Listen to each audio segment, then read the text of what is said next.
Sa inyo mga kapits, good morning. Napakaagang morning, Sunday morning sa Edmonton, Alberta, Canada mga kalapit. Sa inyo, umuubo na sila mga kalapit. Parang mga barko na sila. Ayun, linisin muna natin sila. Tapos, linisin muna natin yung mga kulungan nila. Ilagay natin yung mga aso nila. So, samahan nyo ako today sa video na to. Let's go!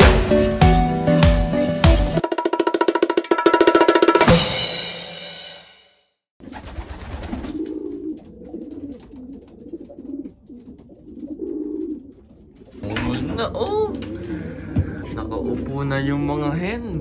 Ayan nakaupo na yung mga hen mga kalapatids.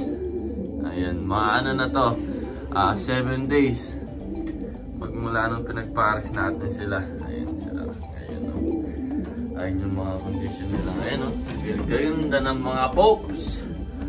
Sensya na kayo kung medyo loading pa ako kasi kakagising ko lang mga kalapatids. Ayan ito po. Lalaki na ng mga poops nila. Ito yung Force 9 nila natin, tsaka Thomas 6. Alam mo si First Overall. Bumagay ka muna, Kittle 120. Ayan ginagawa rin dyan yung ano niya. Ayan yung pares niya. Ayan So kayo rin muna natin yung mga poops nila. Tapos bigay na natin yung mga aso. Yung mga nest materials nila. Ayan nakaupo na yung hendo Ayan mga kalapatid, i-zoom out natin. Ayan So malinis na yung mga box nila mga kalapatid. Ayan nga, yung ginawa natin isang pamamaraan. Ito yung tinatawag ko na drainage mga kalapatid. Kasi yung mga poop nila galing sa mga next boxes nila. Kapag kinakahit ko, dito lahat napupunta mga kalapatid. So yung heavy load ng poops nila dyan napupunta. Tapos nililinis lang natin yan mga once a week mga kalabats, depende sa kung kadami yung cooks nila. Pero ngayon kasi 24 ibon to, mabilis mapuno yung drainage natin. Ayan So sasalokin na natin mga kalabats, ang dami Ayun nga, ito tinataas ko lang tong steel matting.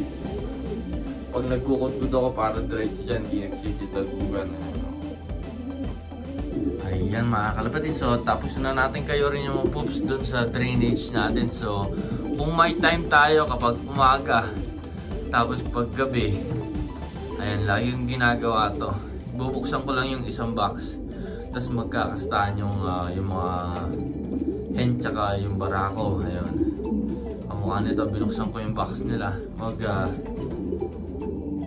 Magme-make tong dalawa, magkakastahan mga kalapatid. Sana, ayan. Pag hindi naman, ayun, ipupush lang natin sila dun sa box nila. Tapos next box na naman yung gagawin natin. Ganon din mga kalapatid. Matrabaho pero, ayun nga, is worth it. Kasi magkakasimilya talaga yung itlog. Kasi kapag colony breeding na ganito, tapos laging gusto nila magkastahan, pag dito sa flooring, ay mga kalapatid, hindi sila makakapagkasta, hindi sila mag-mate ng successful. Kasi nga, yung mga barako at mga hen, haawatin sila. Laging nakaabang yan. Yung iba dito, si Johnson Galgal, laging nakaabang yan. Kung sino yung mga magkakastahan. Tapos itutulak niya, tatakbo mga kalapatid. So, hintayin natin magkastahan to. Yung binuksan naman natin yung box na nasa ng yellow box mga kalapatid. Itong Kumari Kittle natin, tsaka si Chipo Cookman.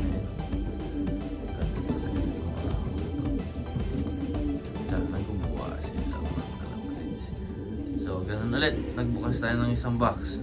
Sana mag-mate sila mga kalapits. Diba? Pag minsan alam na nila kaagad. O kaya naman pag pinalabas ko tapos hindi nag-mate, ibig sabihin nun, nagkastahan na sila sa nest box nila mga kalapits. Which is good. Ayan. Ano yan? Yan si Baldado mga kalapits. Galing kay Job and Pigeon Love. Sa'yo, basta gawin ko nanonood ka. Ayan yung chipukan natin, cross ng Kittle mga kalapatid, si Brutal si Kittle. Ayun talo mo malapit na yun mga kalapatid, sana talo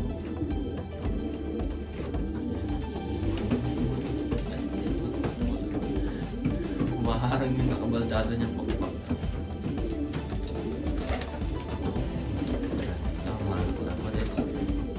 Nagsabihin yan yung mga itlog nila. Ayan. Pero nung nagkastahan na to, sigurado mga kalapatid, maraming beses na itong mga breeders natin. Yan sila mga kalapatid. So binuksan ko na yung mga kanika nilang mga box. So magsisikain na yung mga yan mga kalapatid. So pinapatuka na natin sila.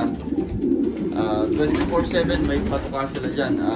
Nagre-refresh lang tayo ng patuka kapag gabi at saka umaga. Ayun o, kalalaki na ng mga pups nila. Tingnan mo yun, parang atas. Yan yung tinatawag dito sa Canada, stinker. Stinker bomb. Kasi mabaho. Ayun sila mga nandito. Tapos pagkatapos nilang kumain, bibigay na natin yung mga ano nila, yung mga nest pots tsaka yung nest materials nila. Kasi ano na, 6-7 days na yata silang simula nung pinagpares ko. Hindi ako naglalagay ng pugad nila. Maliban na lang kung bago kamukha na itong dalawa. Kasi newbie. Basal yung dalawang breeder na to, kaya binigyan natin sila ng pugad na. Naghahabulan na yan mga kalapatid sa ulo nila. Para silang nasa tiyangge. Naamoy ka na yung stinker nila. Kamukha nito, naghahabulan na. Ibig sabihin nun, mag-ano na to, mag-iitlog na. Pwede na pa siguro, next week pa. Hindi nila alam kung alin yung kapatis nila na ito. Pabalik sa bubad nila.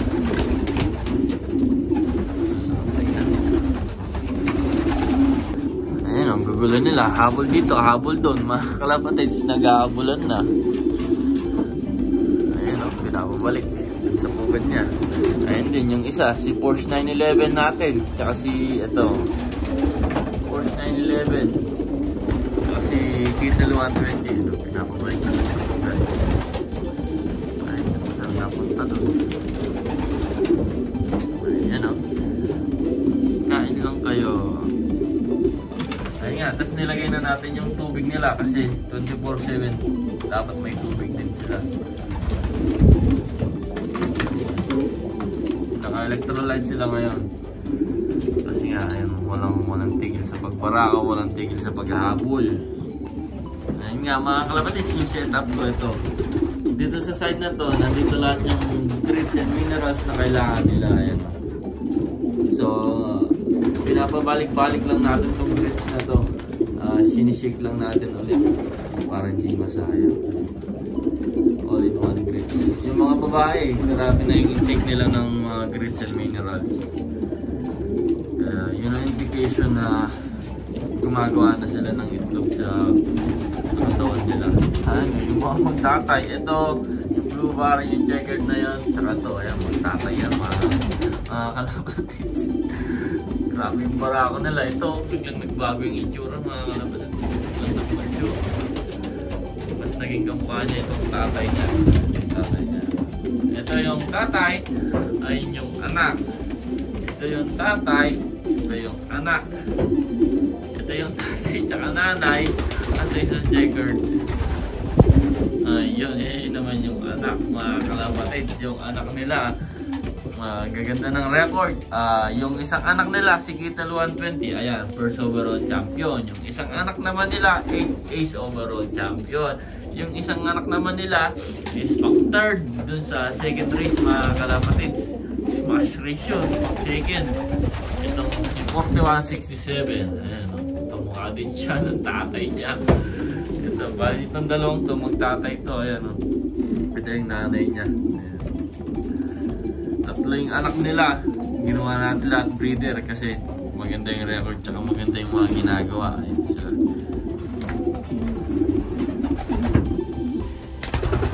Ayun mga kalapatid, sobrang excited nila sa paso.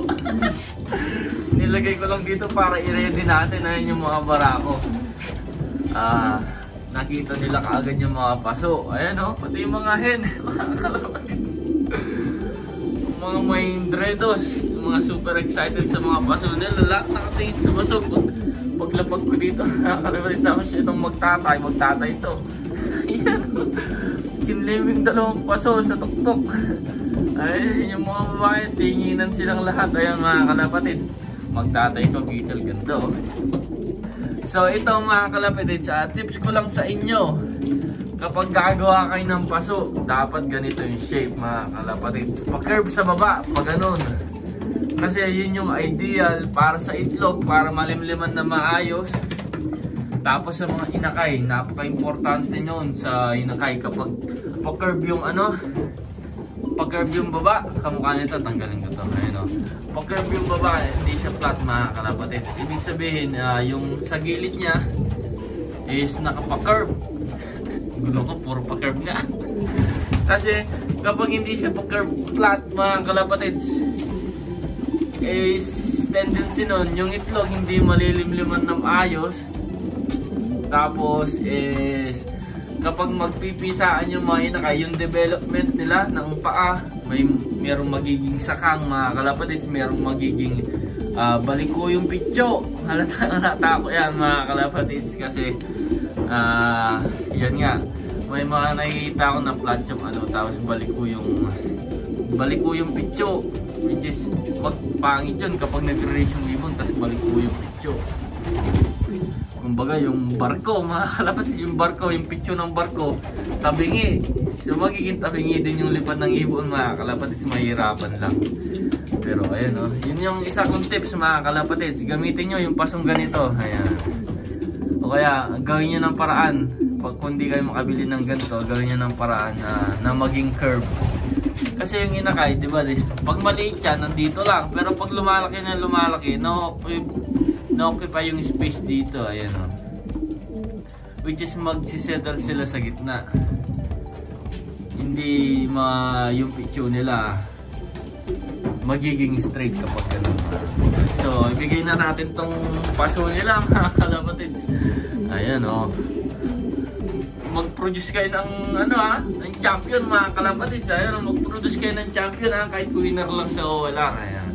Kahit magandang record lang sa OLR, mag-produce kayo. Ayan. Kapalit nitong mga ginagawa natin para sa kanila. Tanggalin natin dito sa corner. Ayan So, susunod, ito naman. Tatanggalin natin itong mga spurge nila.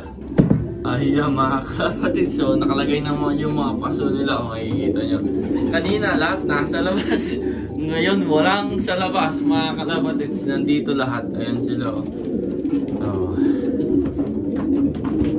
Ayan sila mga kalapatid. So ito, bago na rin paso. Ayan, mga bago na yung paso ng mga yan. Tinanggalan natin yung mga perch. Ito, dito natin nilagay.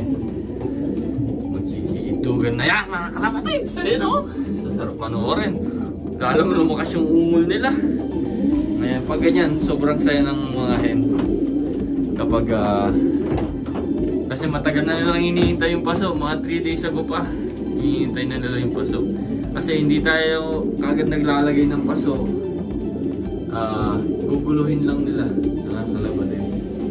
Masasayang lang. Tsaka matudumihan lang kaagad. Ayun. Pwede lagyan yung paso yung mga paasal kamukha ng mga ginawa ko dito. Pwedeng gawin yun mga nagsiupo yung mga hanggang mamaya ganyan yan. Kaya pinatuka ko muna sila para at least makakain sila. Tapos mamayang gabi, tingnan ko kung mabablog ko. Bibigyan natin sila ng minerals at multivitamins mga kalapatids. Pero ayun, so ayun biglang tahimik nila. Ayan, zoom out natin mga kalapatids. Yan ayun pa sa taas. Ako po, nagsipunta sa mga paso nila mga kalapatids. Ayan mga kalapatids. Wala na tayo mag-video. Kanina pa sila dyan sa mga paso nila. Ayan. Tapusin ko na dito yung vlogs mga kalapatid. So kung nagustuhan nyo tong video, please like, share, and subscribe dito sa Prime Love Pigeon Racing. So nangangalapati po tayo dito sa Edmonton, Alberta, Canada. Ngayon pinapakita ko yung mga champion natin. Ayan, yung second ace overall, yung Blue Bar, saka itong 8th ace overall champion natin. Pero yung champion niya mga kalapatid, sila yung pinagpares natin. Ayan. So kung nagustuhan nyo itong video, i-like mo, i-share mo, i-subscribe mo. Dito naman, dito sa Prime Love Pigeon Racing. So, nakakalapati po tayo dito sa Edmonton, Alberta, Canada. Ayun mga kalabas, paabutin natin ng 1,000 subscribers. Kapag umabot tayo ng 1,000 subscribers, mamimigay tayo ng tig tatlong 1,000 pesos na GCash dyan sa Pilipinas. Pabalik sa salamat ko mga kalabas, mamimigay tayo ng GCash. Hindi tayo makapagbigay ng gift card kasi taga Canada po tayo. No? Ayun mga kalabas, so Prime Love here from Edmonton, Alberta, Canada, representing Philippines. Ingat sa inyo mga kalapatids. Bye-bye. See you guys next vlog. Keep on liking, keep on subscribing. This is Prime Love Pigeon Racing. Babush!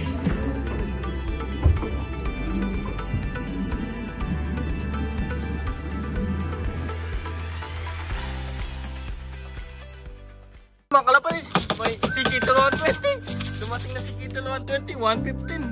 115 mga kalapatid.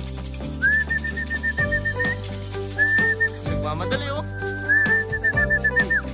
Oh, first drop na naman si Kitel 120. Nice. Uy, di nag-lock. Uy, kame.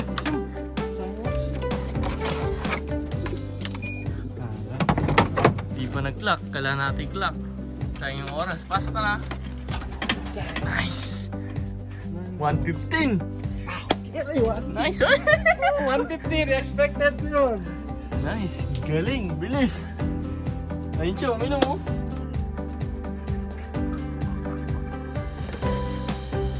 Uminom ka. Nice. Nice. Bilis mo boy. Galing 460 kilometers. Si Kitel 120. Bumawi si Kitel 120. You know, uhaw na uhaw. Naku. Naspag oh. Mamaya, ma-recover yan. Hintay-hintay lang tayo. Mga 30 to 1 hour.